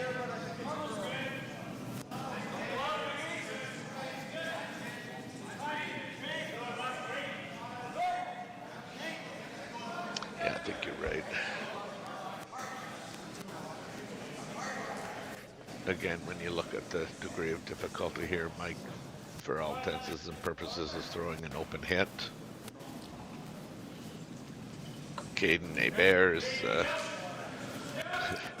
I don't think he's had an open hit. No. Best thing you can get here is and he's not going to leave that for him anyways. I was going to say, best thing if he ever managed to roll out or something on that, give him a chance to blank, but that didn't happen. So, the in-turn draw to the 4-foot for Caden Hebert. Has to make this, really, or the game's pretty much over. Hasn't had a lot of success so far with draws, but they were mostly early, so. Well, and he just threw a draw. Yeah. Yeah, he just threw perfect weight for this shot. Assuming it's the same over there as it was here. Yeah, just taking a little more ice. Yeah.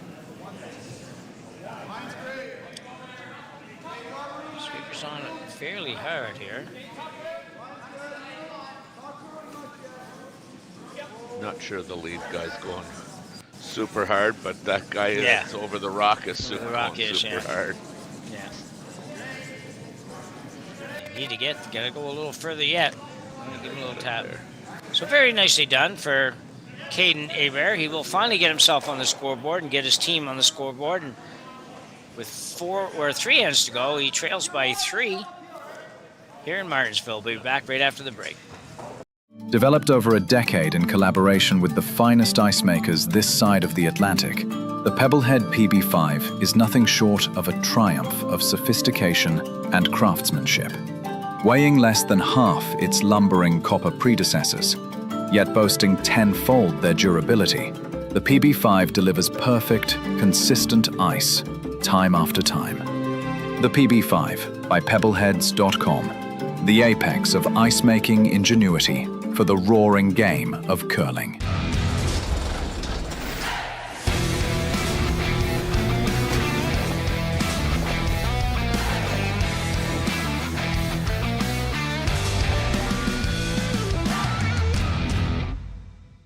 Brett, come on, man. I know Aztec's #1 for online safety training, but we really should be out here practicing.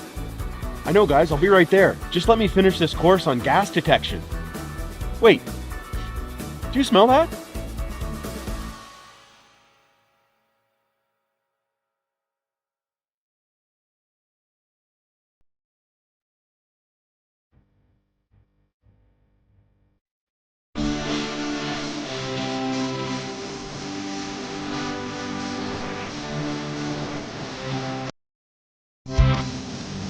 Oh, I love that. I love that. Okay, so we're back. Finally for Caden Hebert, he's got himself on the board and will be going hard here to steal. He's only got 3 ends to go, Terry, and he's got to basically steal out. He might be able to, if he can get a steal here, he might get away with giving up one more single point and then coming back with a hammer. But that's about it, I think. It's kind of just go hard to steal, I think, from here on. Which is always risky, but you don't have much choice at this point. He's got to feel a little better. He made 2 nice draws that last end, and Sweepers did a good job on the last one.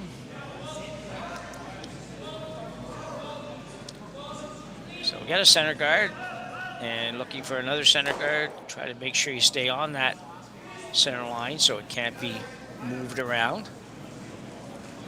Everybody knows that rule now with the tick rule, and no tick rule rather, I should say. So if it is biting the center line and it's out front of the house, at this point in the end, they cannot move it. Actually, that's not 100% true. They can move it. They can't move it off the line. So a couple nice guards here for Leadstone. Jack Wentland.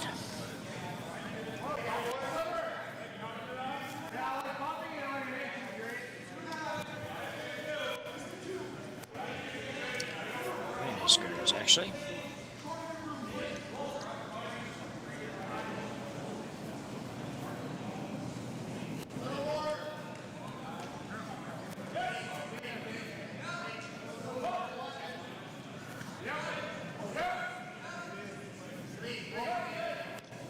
It's coming around here for Marsh.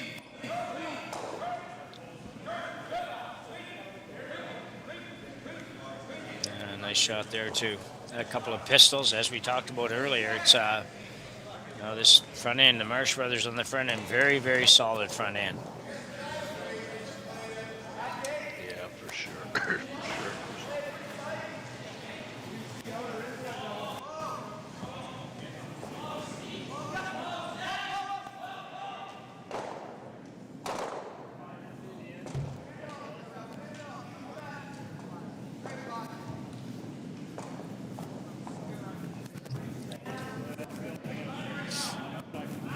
So second stones now, Benji Peril.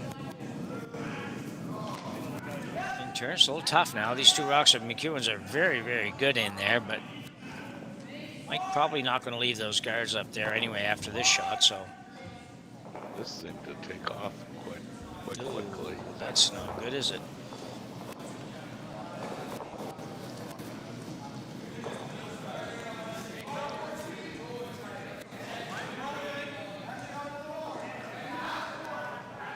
McEwen now will probably go up. Yeah, it looks like he's going to go hit something on the front end here.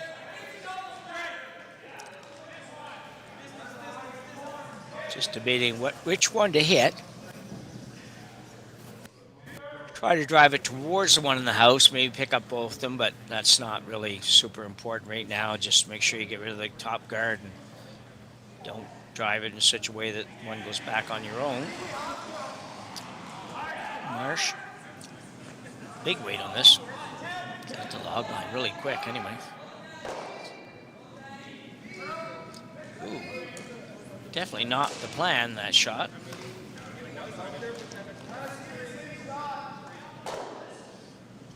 Left the guard up. Left the other yellow up and replaced it with his own, but not good. So a little intern sort of tap shot here from teammate Bear. Just come down and move that top red one. Try to get close to the nose. Offer your shooter a little bit of protection. A.G. Peril, second stowed here. Into the sixth then.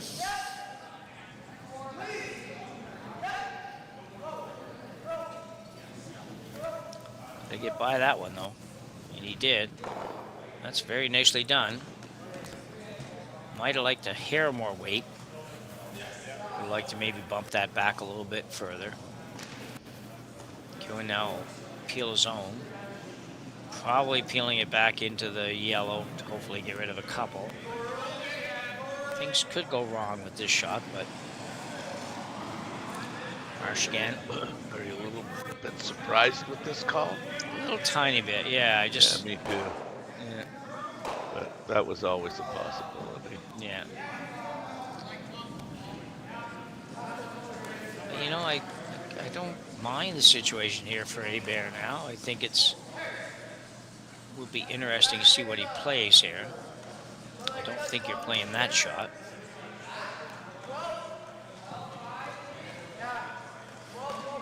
I feel like there's two options, Terry. I'll kind of run them and you can decide if you like either one of them.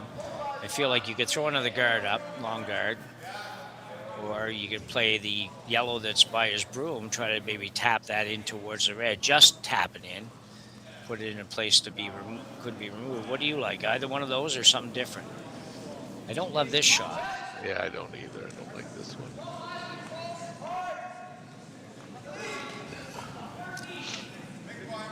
Just it's a long tap, and it's the only guard you got out there. If you don't hit it right on the nose, you're going to have no guards left. Well, maybe. See where it goes. Yeah. I don't know. That was just a real hard shot to get a good result out of. I was just going to say, I think Mike just tries to play this double.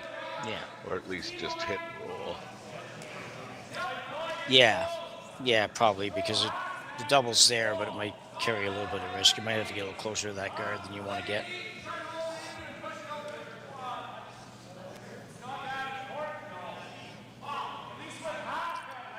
There would be people that would just peel that guard too, to be honest. Go down and run it into that right-hand yellow or something, get rid of both of those. I don't think he has to. If he can just play this and hit and flop in, he's going to be in pretty good shape. Flash thinking about the other end.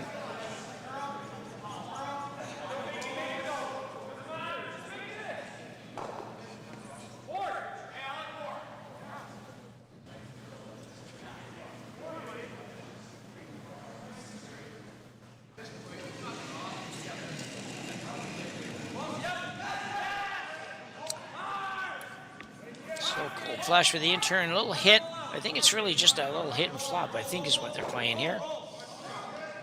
Looks like that. Gonna get over there pretty nicely. Good shot.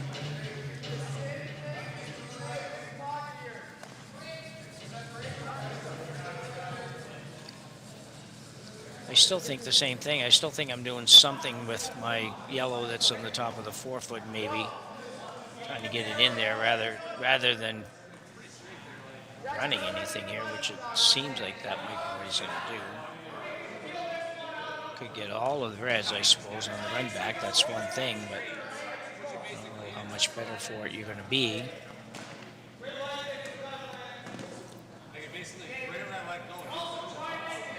Well, I just don't know. I'm not quite sure what he's playing here. Maybe it's just a little bit softer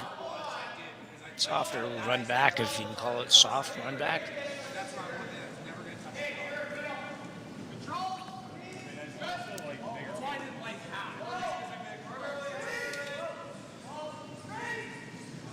Again, degree of difficulty extremely high.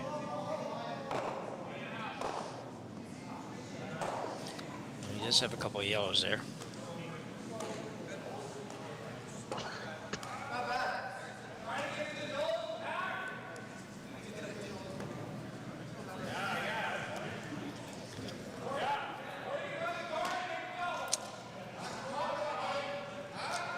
Well, if nothing else, Team Hebert has Team McEwen talking a lot about what they're going to do, considering a lot of different options.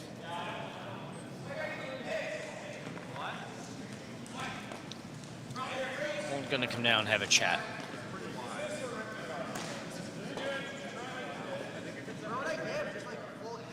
Generally speaking, you don't like to leave that guard up there. The only reason they might is because if they could hit this yellow anywhere and just even flop a little bit in behind the guard, there is a draw possibility there for Hebert, but man, it would be very difficult. And right there, he doesn't have it even. Yes, he could double a couple of your reds off, but that's not probably going to matter. Not going to hurt you any anyway. I think the reality here is that if McEwen scores on this end, then there's little chance that Hebert will ever come back and win this one. It can be done, but we haven't seen enough that makes us think that would happen here. So Colt Flash is going to try to run the yellow on the other yellow, one of the other yellows. And not quite. Pretty good effort. If he had touched that yellow, he might have actually got pretty close to getting all three of them. Now, Hebert might consider, is considering the yellow straight back. Probably not with a lot of weight. Maybe don't even try to make the double. Make sure you get it back in the neighborhood. So that's what he's going to play. Not a lot of ice, so he must be playing on a little bit of weight, but still, I don't think this will be big weight. I think it's going to be something around a board weight shot.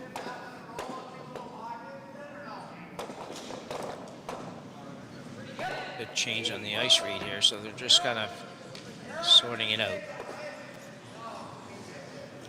Try to do this usually before you get to the other end, but sometimes it doesn't happen. Sometimes you leave and the guy hasn't got 100% sure what you're playing.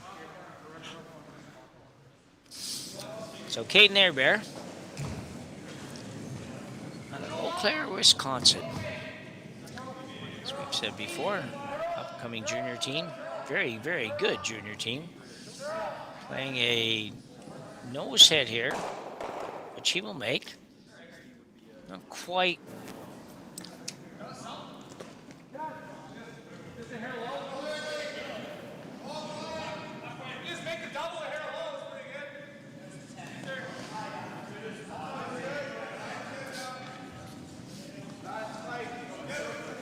So we lost Terry. Terry's fighting. He's hung in there as long as he could. He's fighting a horrible cold, coughing, and all that. Everything that goes with a cold that you can imagine. And then trying to do this at the same time, and it's a virtual impossibility. I've been through it, and it's tough. So he did a good job hanging in for more or less six ends. You'll have to just suffer it out with just me for the next end or two, or as far as we go here.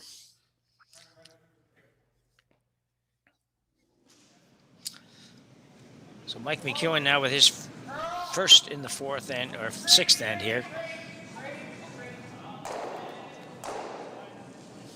And the out-turn hit.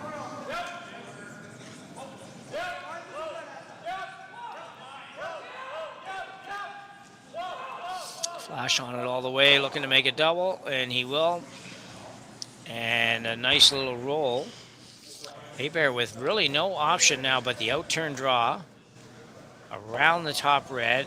If he's tight enough, he could get shot rock and be very difficult to remove, but it has to be perfect. And at the very least, he has to be buried, so Mike McEwen maybe only gets one. So that would take being half buried at the top of the 4-foot, maybe just skinny by the top red, and McEwen maybe have it put in position McEwen can't afford to go after it.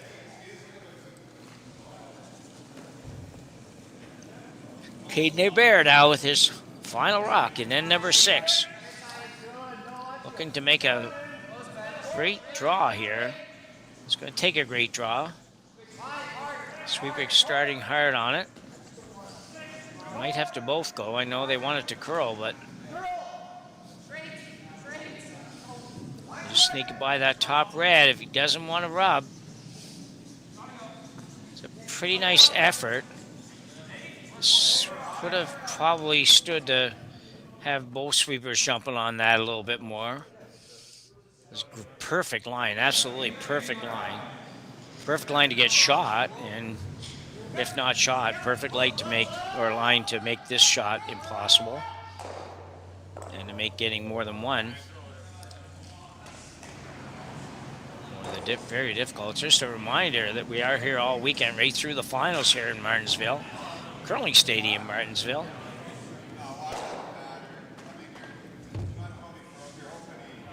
Watching on the Stadium Sports Network. We're thrilled to bring in this one. It's been a little while since we've seen you, so it's nice and great little field here. A couple more draws yet today.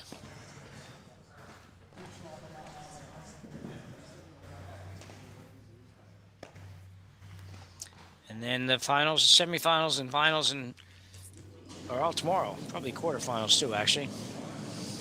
So McEwen now trying to just play a nose hit here, which would end up giving him a couple.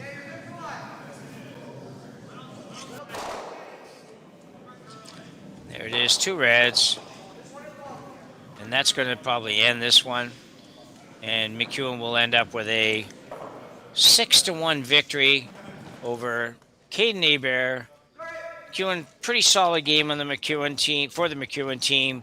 The Hebert boys just struggled a little bit, just couldn't seem to get on track. Unfortunate, because I think they're a far better team than they were able to kind of put out there today. McEwen improves to 3-0. Hebert drops to 1-2. Remind you, you've been watching on Curling Stadium, Martensville, on the Stadium Sports Network. I'm Jim Nix, and for Terry Corbin, who actually pretty much could have made it to the end of the game, and for Kaylee on our cameras, and I'm guessing Jerry on the production, I thank you all for watching, and we look forward to see you again the next time. Bye for now. Hey Mark, you ready for this game tonight? Yeah, I'm excited, man. Cupsy, what are you doing over there? Don't worry, boys. Was just on AztecSafety.com, took a fire extinguisher safety course. Paul, I'm putting out the fires from now on. Woo!